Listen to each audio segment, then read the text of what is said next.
और बिन भाव की जय हो बजरिया।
और यही गीत गाते गाते राजा परीक्षित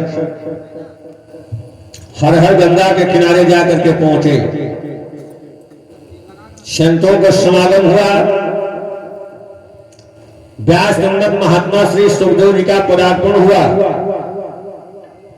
तो सुखदेव जी से राजा परीक्षित कहने लगे, हे महात्मा संत श्रोमणी महात्मा सुखदेव जी, हमें श्राप मिला है।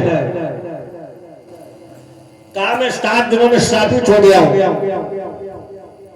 कि 7 दिन के लिए ही मरा हुआ स्तंभ जिंदा होकर के हमें डस ले गए, और नरक से बचने के लिए हमें कोई उपाय बताइए।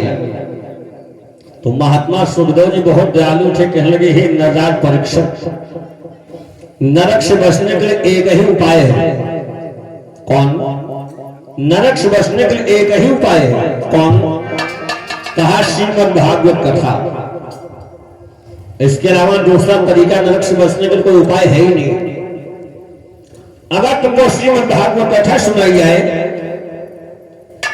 तो हम इस बात का चैलेंज देता हूं, तुम्हारी आत्मा को नरक से जरूर बचा लूंगा, परलोक संभाल लोगे। कहा महात्मा जी कृपा करके हमको श्रीमद् भागवत कथा सुनाइए। तो क्या हुआ? व्यास पुत्र सुखदेव ने नपत परीक्षित है, बाधा श्रीमद् भागवत का भवतारण से।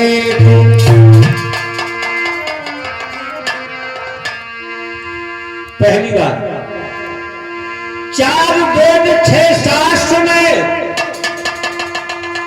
बात मिली है दो, सुख दीन है सुख मिलती है, दुख दीन है दुख होए। अगर आपने किसी की आत्मा को सुखी किया है तो तुमको सुख मिलेगा, और अगर तुमने किसी को दुखी किया है तो तुमको भी दुख भोगना पड़ेगा। क्योंकि कहा गया है कि 18 जन्म आगे और 18 जन्म पीछे का पाप मानव जीवन में लगा रहता है। 18 जन्म को पीछे का पाप का पश्चाताप मानव शरीर में भोगना पड़ता है। कि जो का पातक काया से होई, और बिन भोगे बची है ना कोई।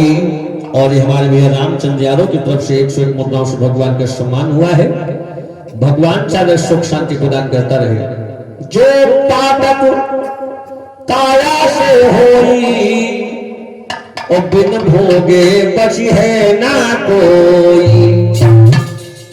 यही विधि का संविधान है। पता नहीं किस जन्म का पाप हमें लगा है, जो उसका ऋण इस जन्म में हमको भोगना पड़ रहा है। जो उसका ऋण इस योनि मानव शरीर में हमको भोगना पड़ रहा है। कहा